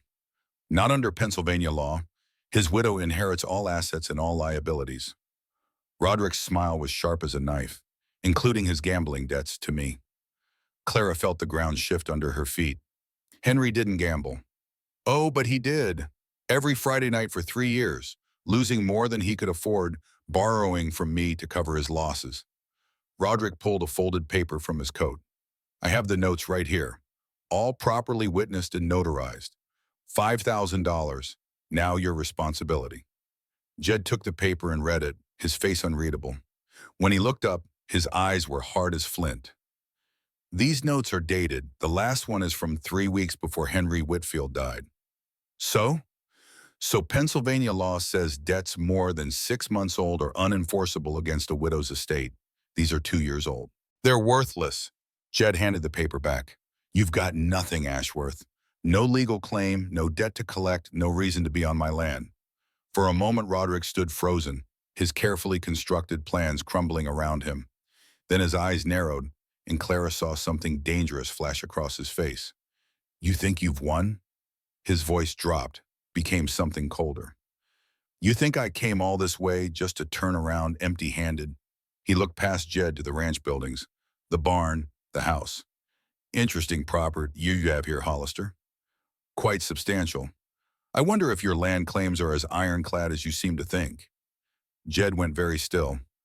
My claims are legal, filed in 1866, worked continuously since then. Are you sure about that? Because I seem to recall hearing something about soldiers who abandoned their claims during the war. Men who were listed as missing or dead for months at a time. Roderick's smile returned, predatory now. Men like you, Hollister. Weren't you listed as MIA for 6 months in 1864? Clara felt Jed tense beside her. I was in a Confederate prison camp. I didn't abandon anything. Can you prove that? Because Colorado territorial law is quite clear. Abandon a claim for more than 3 months and it reverts to the territory. Open for anyone to file on. Roderick gestured broadly at the ranch. This land, this house, everything you've built, it might not be legally yours at all. You're lying. Am I? There's one way to find out. I'll be filing a challenge with the territorial court tomorrow morning. We'll see what a judge has to say about your claim. Roderick remounted his horse, looking down at them with barely concealed triumph. And Hollister? That silver vein running through your northeast pasture? The one you probably don't even know about? By this time next year, it'll be mine. All mine. He wheeled his horse around and rode away, his men following. They disappeared into the white landscape, leaving only hoof prints and the echo of threats in their wake. Jed stood utterly still, his face carved from granite. Clara could see the muscles in his jaw working, could see the white-knuckled grip on his rifle. But his voice when he spoke was steady. Tommy, inside, now. The boy obeyed without argument, sensing this was not the time for questions. When they were alone, Jed turned to Clara. Did you know about the silver? I didn't even know there might be silver. Roderick never mentioned it in Philadelphia. He knew before you left. Must have. That's why he wanted you back so badly. Marry you, get control of you, divorce you somehow, and claim everything. Jed's hands were shaking now, fine tremors he couldn't quite control. That son of a bitch planned this whole thing. Can he really take the ranch? Is what he said about the abandoned claim true? I don't know, maybe. Jed looked at his home, the house he'd built with his own hands, the land he'd worked for 20 years. When I was listed as MIA, I was in Andersonville prison camp. 6 months of hell. But I don't know if I can prove it. Records from the war are scattered, incomplete. And if I can't prove it, he didn't finish the sentence. He didn't have to. Clara took his hand, the gesture small but fierce. Then we find proof. There has to be someone who can verify where you were. Someone who knew you were still alive. Most of the men I served with are dead. But not all of them. Jed, you're not alone in this. You stood by me when Ashworth came. Now I'm standing by you. She squeezed his calloused fingers. We fight this, together. Jed looked down at their joined hands, and Clara saw something shift in his expression. Not quite hope, but not quite despair either. Determination, maybe. The stubborn refusal to surrender that had kept him alive through war and loss and 20 Colorado winters. Together, he agreed. All right, together. They went inside where Tommy waited, his young face anxious. Jed sat him down and explained everything, holding nothing back. The silver, the challenge to the land claim, the possibility that they might lose everything. Tommy listened in silence, his jaw set in that stubborn way that was pure Jed. When the explanation finished, he spoke with the certainty of someone who'd already survived losing everything once. We'll figure it out. We always do. This is different, son. This isn't weather or wolves. This is lawyers in courts and money we don't have. Then we'll figure it out differently. Tommy looked at Clara. You got any ideas? You're from the city. You know how rich people think. Clara considered. Ashworth said something about the northeast pasture, about a silver vein. If there really is silver there, we need to know about it. Need to understand what we're fighting for. And how do we do that? We find someone who knows about mining, someone who can survey the land, tell us what's really there. She paused. But more importantly, we need to prove Jed never abandoned this claim. That means finding records from Andersonville, or finding someone who was there with you. Most of those men died in that camp, Clara, and the ones who didn't scattered to every corner of the country after the war. But someone must have survived. Someone must remember. She stood pacing now, her mind working through possibilities. What about Moses Whitehorse's daughter? Margaret? You said she lived here during the war, that her father watched the property while you were gone. Margaret's in Denver, married some banker, moved to the city years ago. Then you ride to Denver and you find her. You get her to come back and testify. Clara stopped pacing, turned to face him. Jed, that woman might be the only thing standing between you and losing everything. If she can swear in court that this land was maintained while you were gone, that you never abandoned it, Ashworth's claim falls apart. Jed was quiet for a long moment, thinking it through. Finally, he nodded. You're right. Margaret's our best chance. He looked at Clara, something like admiration in his eyes. How long can you hold the ranch alone if I go? 3 days there, 3 days back? As long as it takes. Clara, if Ashworth comes back while I'm gone, then I'll handle it. I've got a rifle and I know how to use it. I've got Tommy to watch my back. We'll be fine. She's tougher than she looks, Pa, Tommy said. She proved that with the wolves. Jed stood and walked to where Clara stood. He took her face in his rough hands, his thumbs brushing her cheekbones with surprising gentleness. You're sure about this? You've been here less than 2 weeks. This isn't your fight. You could walk away right now and nobody would blame you. This became my fight the moment I said I do. This is my home now, my family, my land too, legally speaking. She covered his hands with hers. Besides, I told you I was tired of running. Time to prove I meant it. Something broke open in Jed's expression, something raw and real. He pulled her close, holding her tight against his chest, his heart hammering against her ear. I'll leave at first light, he said into her hair. Be back as fast as I can. We'll be here. That night, Jed prepared for the journey. He packed supplies, checked his weapons, wrote down instructions for Clara and Tommy about the horses and the chores and what to do in various emergencies. He moved with the methodical efficiency of a man who'd done hard things before and would do them again. Clara watched him work, memorizing the lines of his face, the way his hands moved, the set of his shoulders. 3 days ago, she'd married this man. In 3 more days, he might return to find everything he'd built was gone. But he was going anyway, was fighting anyway, because that's what you did when backed into a corner. You fought. Before bed, Jed found Clara standing by the window, looking out at the dark landscape. He came up behind her, close but not quite touching. Whatever happens, he said quietly. Whatever that court decides, I want you to know something. What? Marrying you wasn't just about stopping Ashworth, wasn't just about protecting you. He paused, choosing his words carefully.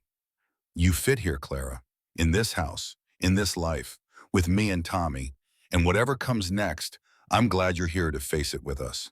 Clara turned to look at him, this man who'd taken her in when she had nothing, who'd given her a home and a purpose and the chance to become something more than a victim. I'm glad too, she whispered. Jed leaned down and kissed her, not the chaste kiss of their wedding, but something deeper. A promise, a claiming. When he pulled back, his eyes were dark. Wait for me, he said. Always.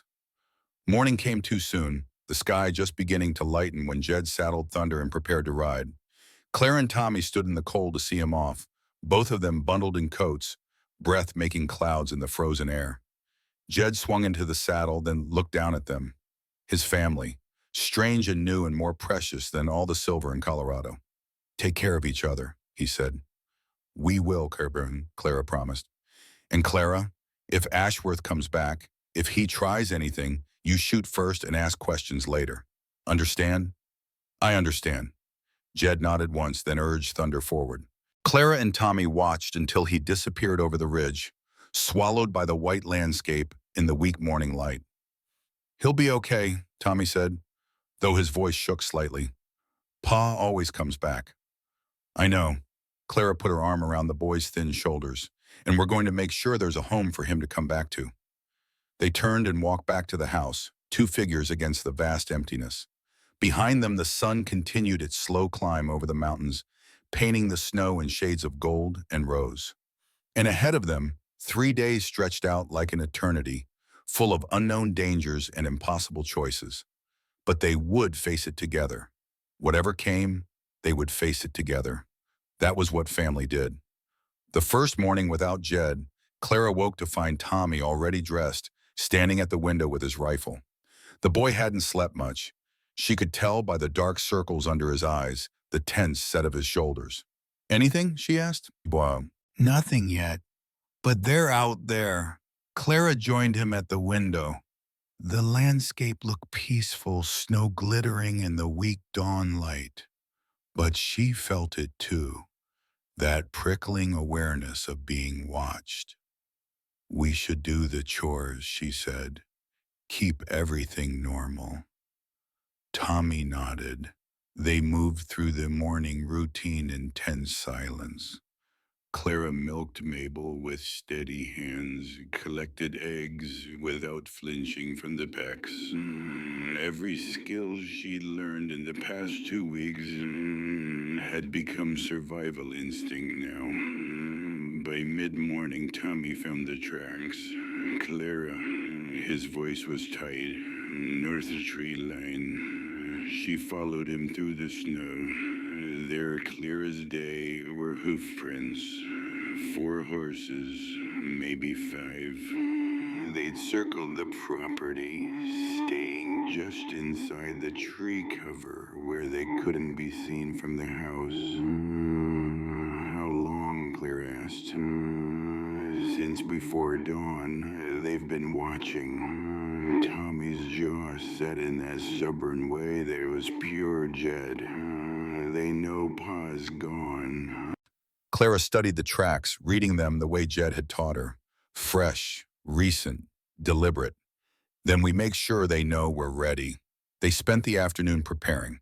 Tommy nailed boards across the lower windows, leaving firing slits. Clara loaded every weapon they owned, positioning rifles at strategic points throughout the house. They brought water inside, filled every bucket and basin, cooked food that could be eaten cold if necessary. Pa taught me this at Andersonville, Tommy said, showing her how to create overlapping fields of fire. How to defend a position with minimal forces. How many defenders did they have? Hundreds of guards, thousands of prisoners. Tommy's young face was grim. We've wahouted too, but we know the ground. That counts for something. As darkness fell, Widow Pearl Tucker arrived in her wagon, ignoring Clara's protests. Child, I survived 3 wars and 2 husbands, Pearl said, hauling her medical bag inside. I'm not afraid of some fancy man from Philadelphia. They ate a cold supper, speaking little. Clara kept thinking about Jed, somewhere on the road to Denver. Tommy checked the windows every few minutes. Pearl cleaned her rifle with practiced efficiency. They'll come tonight, Tommy said finally. Ashworth knows this is his best chance. Then we'll be ready, Clara replied. The bells rang at 10 o'clock. Clara was at the east window instantly, rifle ready. Tommy took the loft, his shotgun already loaded. Pearl positioned herself at the back door. Through the falling snow, 7 riders appeared, moving in formation. They stopped 50 yards out, just beyond easy rifle range. Smart, disciplined. The center rider dismounted. Even in darkness, Clara knew him. Roderick Ashworth moved with that familiar arrogance, that absolute certainty the world would bend to his will. Clara, his voice carried clear. I know Hollister's gone. This doesn't have to be difficult. She didn't answer. Silence was sometimes the best weapon. I'm offering you one chance, Ashworth continued. Come out peacefully. We'll ride to Denver, file for annulment, forget this whole unfortunate episode. Go to hell, Roderick. Clara's voice was steel. This is my home. You're not taking any of it. Ashworth's posture stiffened. Very well. He pulled a torch from his saddle, flame bright against darkness. If you won't come out, we'll burn you out, just like your husband burned. The casual cruelty of it ignited something in Clara. She raised her rifle, sighted on the torch in Ashworth's hand. She fired. The torch exploded in sparks. Ashworth stumbled backward, shouting. For one heartbeat, everything froze. Then hell erupted. Gunfire came from multiple directions.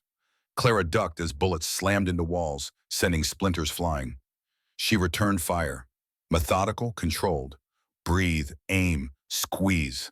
Above her, Tommy's shotgun boomed. Through the window, she saw one of Ashworth's men tumble from his horse. Got one! Tommy's voice was high with adrenaline. Stay down, Clara shouted. Don't make yourself a target. 2 riders broke toward the barn. Clara tracked them, remembering the wire trap. The lead horse hit it at full gallop, wire catching at chest height. Animal and man went down screaming.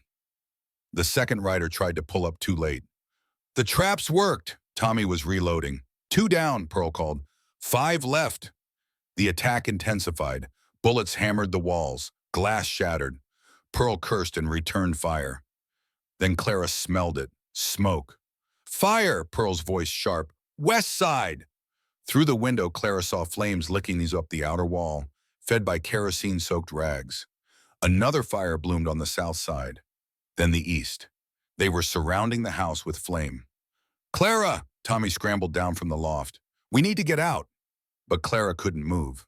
The smell of smoke, the crackle of flames, the heat building against her skin. It was Philadelphia all over again. The factory, the locked doors, Henry's screams. She was frozen, rifle slipping from nerveless fingers. Clara! Pearl grabbed her, shook her hard. Not now. You can't do this now. The older woman's voice cut through the panic. Clara sucked in breath, forced her eyes to focus. The fire was real. The danger was real. But she wasn't trapped. She had choices. She had weapons. She had people to protect. Tommy, her voice came out rough but steady. We hold as long as we can. When fire gets inside, we run for the barn. Understood? Understood. The heat became unbearable. Smoke seeped through wall cracks, making eyes water, lungs burn. Clara could hear roof timbers groaning. Now, she shouted, out the back. They burst through the rear door into cold night air. Behind them, flames roared through the house Jed had built, devouring 14 years in minutes. Ashworth's remaining men were waiting, 3 of them, rifles ready. There, one shouted. Clara raised her rifle, eyes streaming. She fired blind, heard someone cry out. Fired again. Tommy was beside her, shotgun booming. Pearl provided covering fire from behind an overturned water trough. Then she heard hoofbeats. Multiple horses. Sheriff Marsh's voice shouting orders. Ashworth's men breaking, running, being chased down and captured. But Ashworth himself was gone, melted into darkness. Clara sank to her knees in snow, watching the house burn. Jed's house. Their house. Everything going up in flames. Tommy dropped beside her, his thin arm around her shoulders. Neither spoke. There was nothing to say. Behind them, Pearl stood guard, rifle ready, weathered face grim in the firelight. They'd survived. But at what cost? Dawn came gray and cold. Clara woke stiff, straw in her hair, smoke smell thick in her lungs. Through the barn door, she could see the ruins. Blackened timbers jutting skyward like broken bones. We caught 5 of them, Sheriff Marsh said. Got them locked up. They're talking, making deals, saying Ashworth paid them. And Ashworth? Clara's voice was hoarse. Gone. But we got a federal warrant now. Arson. Attempted murder. Man can't hide forever. It was noon on the 6th day when Clara heard hoofbeats. She grabbed her rifle, spun toward the sound, then froze. Jed. He sat on Thunder at the ridge top, absolutely still, staring at the ruins. Even from distance, Clara could see his face. Shock, horror, devastation. Then his eyes found her. He was off the horse before it stopped, running through snow. Clara dropped the pot she was holding and met him halfway. No words. Jed just pulled her against him, arms crushing tight, face buried in her hair. She felt him shaking, felt the rapid hammer of his heart. I'm okay, she whispered. Tommy's okay, we're all okay. He didn't respond. Just held tighter, like if he let go, she might disappear. Behind Jed, other riders appeared, an elegant woman in traveling clothes, and 8 men, weathered and scarred, with the look of soldiers who'd seen too much. But Jed didn't notice. His entire world had narrowed to this: Clara, alive, in his arms. Finally, he pulled back just enough to look at her. His rough hands cupped her face, thumbs brushing her cheeks with infinite gentleness. When I saw, his voice broke. When I saw the house, I thought, I know. Clara covered his hands with hers, but we held the line. Ashworth? Gone, 5 of his men in jail. Jed's jaw tightened, eyes going cold and hard. Then he looked at the ruins, at Tommy, at Pearl. The house can be rebuilt, he said quietly. You can't. The woman dismounted with practiced grace. Mr. Hollister, I'm Margaret Chen. My father was Moses Whitehorse. I remember your father, good man. He spoke highly of you. When your wife's telegram reached me, I knew I had to help. Margaret pulled a leather-bound journal from her saddlebag. This is my father's daily log from 1863 to 1866. Every single day on this property, he recorded it. Weather, maintenance, improvements, everything. She opened to a marked page. July 15th, 1864, repaired north pasture fence, creek running low. No sign of Hollister, still listed MIA, but property maintained as promised. She looked up. 400 pages like this, Mr. Hollister. Proof this land was never abandoned. I didn't know he kept records. My father was meticulous. He knew soldiers returning from war would need every piece of evidence. Margaret gestured to the 8 men, and these gentlemen have their own testimony. The courthouse was standing room only 2 days later.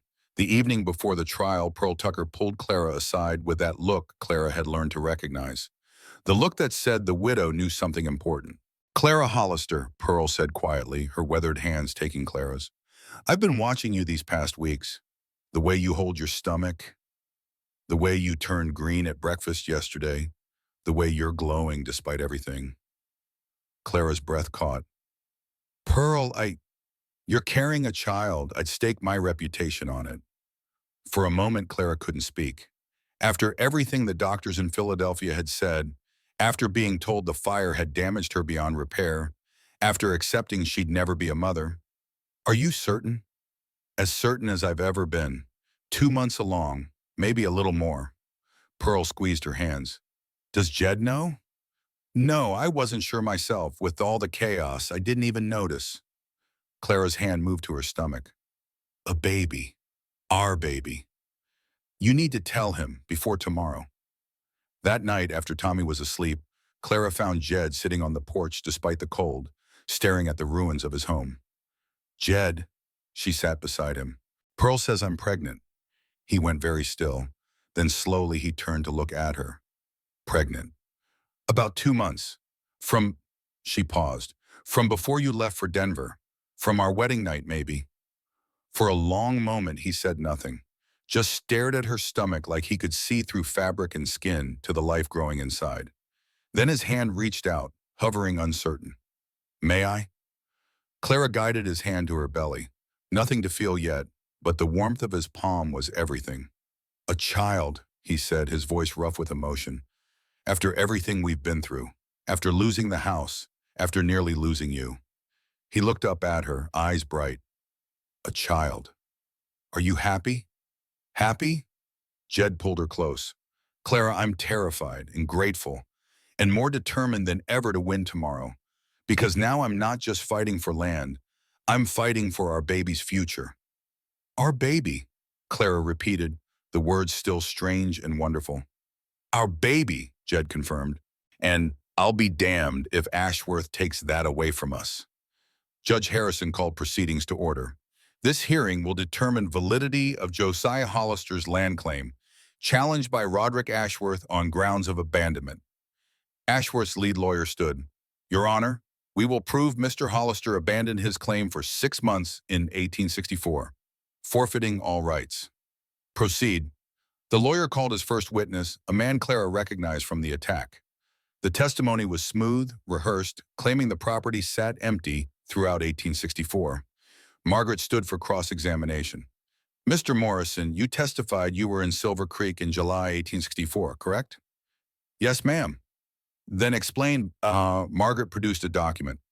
Why territorial prison records show you were incarcerated in Denver that entire year, convicted of horse theft. The courtroom erupted. Judge Harrison's gavel cracked like thunder. Morrison's face went white. I must have confused the dates. Confused. Or lying under oath. Margaret approached the stand with her father's journal. My father, Moses Whitehorse, maintained this property during Mr. Hollister's service. This journal documents every single day. She began reading entries at random, her voice clear and authoritative. Entry after entry, proving continuous maintenance, continuous occupation, continuous care. Your Honor, there are 437 such entries. At no point was this property abandoned. Ashworth's lawyer objected. How do we know this journal is authentic? The paper is period appropriate. The ink has aged naturally. The wear patterns are consistent with decades. Margaret produced more documents. But here are my father's reports to the Territorial Land Office, filed monthly, stamped and dated. They match the journal exactly. Judge Harrison examined the documents. These appear genuine. The court accepts them. Continue. Then the veterans testified. 8 men who'd survived Andersonville with Jed. Samuel Wright, missing his left arm. Josiah Hollister and I were captured at the Wilderness in May 1864, transported to Andersonville. I was with him every day for 6 months until exchange. Describe the conditions. Wright's face hardened. Hell on earth, Your Honor. Men died daily. Disease, starvation, exposure. Hollister kept us alive. Organized water details, negotiated with guards, never gave up. James Cobb testified the same timeline. Then the third, fourth. By the 8th man, Ashworth's lawyers had stopped objecting. Finally, Sheriff Marsh produced the original survey map. Mr. Hollister's claim, properly filed, 1866, never disputed until now. And Mr. Ashworth's claims? Fabricated, Your Honor. We have a clerk's sworn confession to bribery. And the silver vein? Worth $2 million. That's what this is really about. Greed. Judge Harrison deliberated 30 minutes. He returned, face grave. I've reviewed all evidence. The facts are clear. Mr. Hollister's claim was properly filed, properly maintained, never abandoned. His voice hardened. Mr. Ashworth's challenge is not only without merit, it is fraudulent, built on lies and forged documents. He looked at Ashworth. Sir, you have wasted this court's time and endangered lives for unlawful gain. Your challenge is denied with prejudice. Clara's hand moved instinctively to her stomach, protecting the life that grew there. Their child would inherit this land, this legacy, this hard-won victory. The gavel fell. Furthermore, I'm issuing a warrant for your arrest. Perjury, arson, attempted murder. Bailiff, take him. The courtroom exploded. Ashworth's lawyers fled. Ashworth stood frozen, face contorted with rage. Then he moved fast, hand going to his coat. He pulled a pistol, aimed at Jed. Clara screamed, but Jed was faster. 2 strides, caught Ashworth's wrist, twisted. The gun clattered down. Jed forced Ashworth face first to the floor, knee in his back. Jed could have killed him. Clara saw it in the tension of his shoulders, the white-knuckled grip. One twist and bone would snap. But Jed didn't move, just held Ashworth pinned, breathing hard. Not worth it, he said, voice carrying in the silent room. Not worth making my son watch his father become a killer. He looked at Tommy in the gallery. Some things matter more than revenge, son. Remember that. Sheriff Marsh moved in with handcuffs. Jed released Ashworth and stepped back, hands trembling, but face calm. Ashworth, being dragged up, spat blood. You think this is over? I have money, connections. You have nothing, Jed interrupted quietly. No claim, no credibility, no freedom. 20 years in prison if you were lucky, and every day you'll remember the people who beat you with nothing but truth. Ashworth was hauled away, still protesting. The doors slammed shut, then applause erupted. Not polite applause, but the roar of community celebrating justice.